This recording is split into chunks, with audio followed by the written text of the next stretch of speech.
Let's take a stab at this challenging lesson today.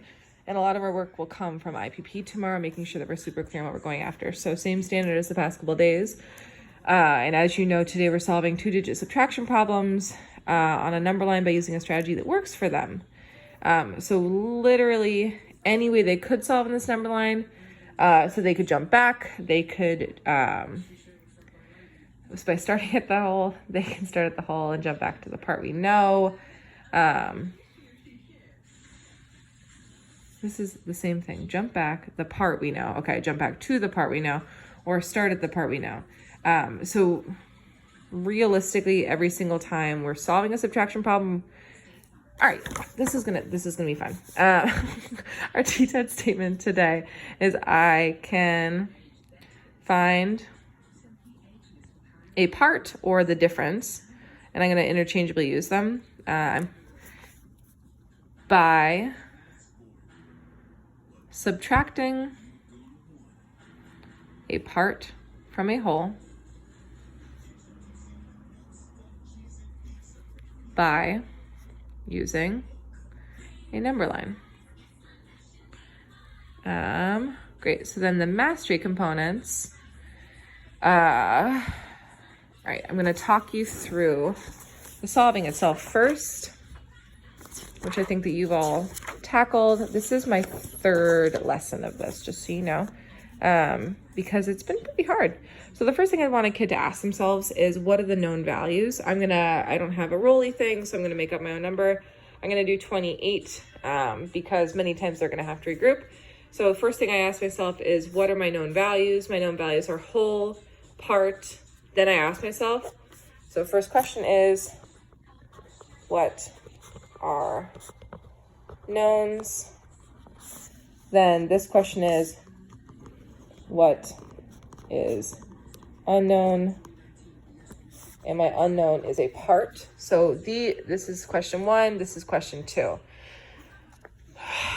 And then I'm going to ask myself, I'm going to model the same problem 3 times down here. This is where I look at their examples and I see if I can remember, because I feel nervous about it. Great. So I can either start at my whole and jump back, start at my whole and jump back to the part we know, or start at the part and jump back to the whole. So I'm going to start with start at the whole, start at the whole, start at the part, and get to the whole. So this time I'm going to start at my whole, I'm going to use the known part, and I'm going to jump back to the unknown part. So I'm going to label this unknown part, and I'm going to jump back my part that is known, which is 28. So I need to get all the 28. So my whole that is known is 87. Sorry, you can't see that. And I'm asking myself right now, in order to jump back and find my unknown part, I need to make all of these jumps by asking myself first. So to get here, I said, what are my known values? What is my unknown value? And how can I use these known values to solve? How can I use known values to solve? Sorry, I need to turn off my Halloween movie for just a second. Mute. It's Hocus Pocus tonight. And now I'm choosing to start at my whole, which is my end point, jump back. And I'm going to ask myself, how many tens and ones? And I'll change that into 20 plus 8, so that's 2 tens, 1 10. That gets me to 77. This is when having a number grid is really helpful. So a hundreds chart, so a kid can literally take their finger and go, what's 10 before 87? 77. What's 10 before? So I'm making my 2 jumps of 20. So the question I now ask myself is, how many tens jumps? And it's 2. So 1, 2, and I put a check mark over that 20. This gets me to 67. And then my question now is, how many ones jumps? And each time there's an intricate question sequence. It's where did I start from? What am I taking? What do I get? Where did I start from? What am I taking? Where did I get? How many ones? Where did I start from? What am I taking? What do I get? Where did I start from? What am I taking? Where do I get? And I'm not going to write that down here, but you can hear me. Start, take, get. It's a little confusing with those annotations. 1, 2, 3. I like to do the jumps first. 4, 5, 6, 7, 8. And then I just need to relabel this part. Unknown. P-U-K. Puke. I think that kids probably shouldn't do all the jumps. They should count. So 65, 64, 63, 62, 61, 60. This one, having that 100 chart is helpful because a kid might be like, I don't actually know what's before 60. It's 59, and 59 becomes that answer. I think tomorrow that they should do this and then check their work with expanded notation. It builds on the skill from the day before. We're already at 6 minutes into this video. I am now going to start at my whole, which is 87. I'm not going to model this one or this one. I'm going to stay with the same number sequence. I'm going to jump back to the known part, 28. And I'm going to jump an unknown part. And at the end, I'm going to fill it in. So 87, 28, this is my part known. And so what are my known values? What is unknown? And how can I use the known values to solve? I can use my whole and my part and find the missing space between.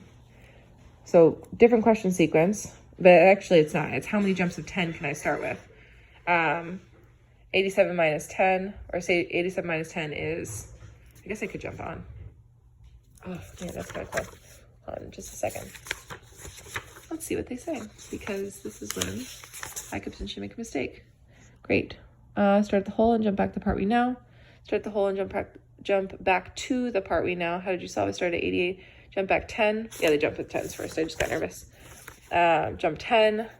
What is my start? What is my take? What's my end? 77. What is my start? What is my take? What's my end? What is my start? What is my take? What's my end? What is my start? What is my take? What's my end?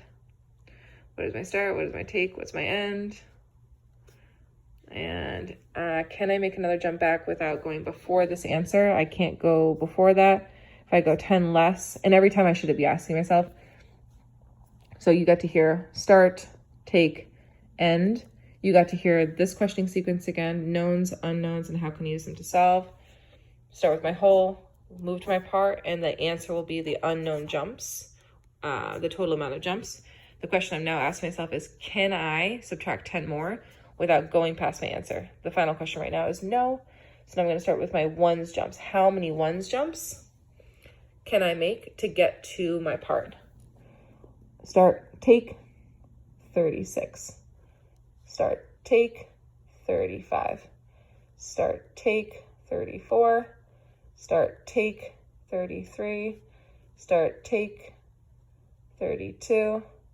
Start, take, 31. Start, take, 30. Start, take, 29. Sorry, start, take, 28.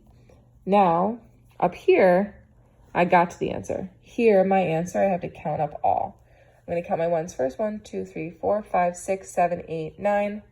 I'll put above 10, 20, 30, 40, 50. Put it above. What's 50 plus 9? 59. And then the last one, at minute 9 in our video, I start with my whole. Sorry, I start with my part. And I'm going to cheat and look back at the answers because I got nervous again. And this one is, how did you solve? I started at 45 because it's the part we know. I jumped up to 88 because that's the total whole. And then I counted the jumps to find the difference. So I'm going to just fix this really quickly. This is the part. This is what I messed up last time again. Whole.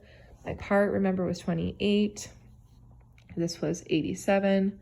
Again, I asked myself, what are the knowns? What is the unknown? How can I use the known values to solve? I think this is the easiest thing you can do. So knowns, 2. Unknowns. This is 3. How use to solve. And then I wonder if there's like a what strategy almost. Like this is almost like 2-part, and then 5 tens. And with this is the start, take, end, but it's gonna be a little different this time. So I'm starting at 28. I'm gonna add on until I get to 27 because I know that part plus part, this is unknown this time, part unknown, gives me whole. Part plus part gives me whole. Part plus part gives me whole. Part plus part gives me whole. Every single time it's the same. So it jumps to 10. Can I go 10 more than 28? What's 10 more than 28? 38. I'm still safe. What's 10 more than 38? 48. I'm still safe. What's 10 more than 48? 58. I messed up my jumps right there. What's 10 more than 58? 68. What's 10 more than 68? 78. Can I go more than 78? No, because it's 87. That's going to be tricky for anyone with dyslexia because you literally invert the numbers. Now I've finished my tens. I go to my ones. What's 1 more than 78? 79. What's 1 more than 79? 80. What's 1 more than 80? 81. 82. I'm not going to have enough room. 83. Oh, 84. Oh, this is sad. 85. 86, 87. So I count up my parts again, 10, 20, 30, 40, 50. 1, 2, 3, 4, 5, 6, 7, 8, 9. 50 plus 9 is 59. I hope this think about it's helped because that's how we want to model it for kids. Each time my questioning sequence is almost exactly the same. What are the knowns? What is the unknown? How can I use the known values to solve? I can either count back from my whole to my part. I can either count back from my whole to my part, or I can count on from my part to my whole. Each time asking myself, how many tens, how many ones to get to that total value.